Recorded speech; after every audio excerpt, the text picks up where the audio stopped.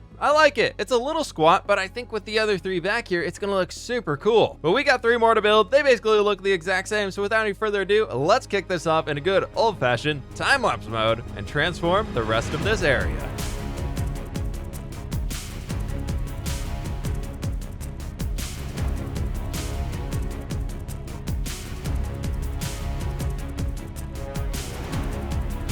Next up, we need to fill those silos with a bunch of chests so that we can actually place some resources inside of them. I'm very much hoping that 16 chests per silo should be enough to make us last for at least today's harvesting session.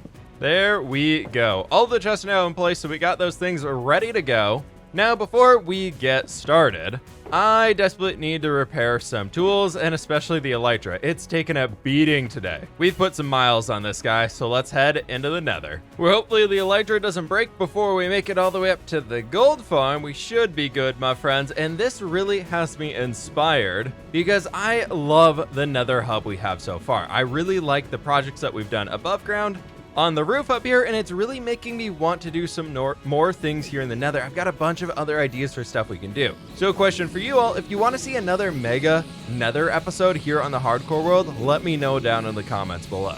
Tools are all ready to go, and it is time to leave the nether for today, as we got to start gathering every field we own. I mean, we can't really start in the middle of the night, so we've got to definitely go sleep first. Oh, look at that. There's even leftover coal inside of here. We should probably take this back to the storage room, right? Oh my gosh, we've even left honeycomb in here. Any other treasures that I could find? Oh, 28 netherrack. I'm really glad I found that. Very crucial to be doing this right now. Yep, definitely got to bring the honeycomb over to what chest did I put these in? I think it's down here. Oh, right there. First try. Yep, definitely got it. Now the gold.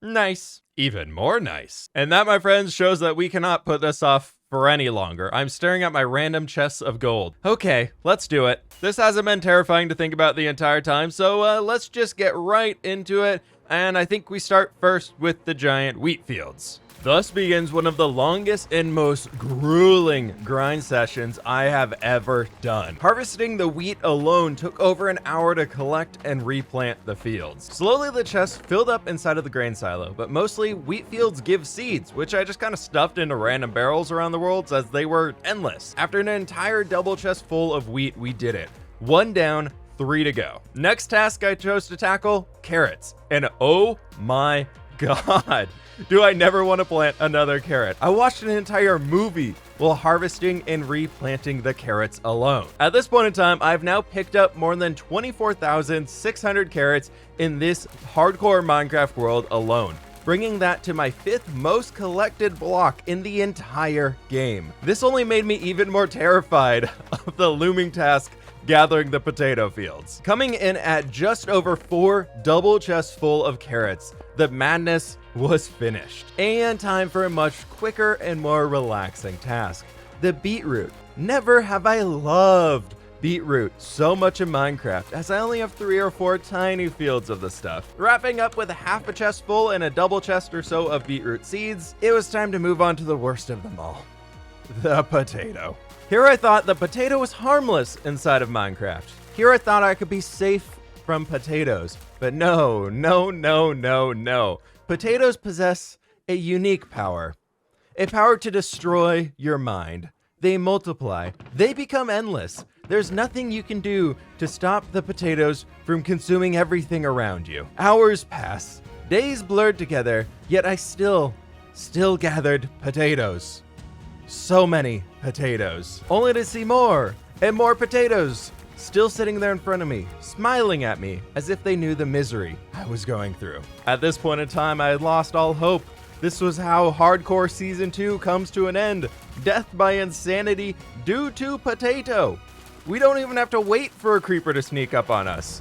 I think they feel bad for me at this point, to be honest. They know my true enemy, the potato. But I, fWhip, am not a quitter. I do not stop the grind because of mental instabilities. We're all a little mentally unstable after the year, so it's fine. We just gotta keep on pushing forwards. I am fWhip, mountain molder, castle builder, world builder. No stupid patats can stop me. I will boil them. I will mash them into the dirt and grind their bones into the dust to fertilize these fields. And we will create a new stew so delicious, everyone calls it good soup. I hereby declare my victory over the patats. They have all been harvested, and after 6 grueling hours, they could not stop me. They could not stop me cleaning the fields up. We now have fully replanted fields of everything, with the final potato count coming in at 4 double chests, 5 double chests, 6 double chests, and a good way into the 7th, and a total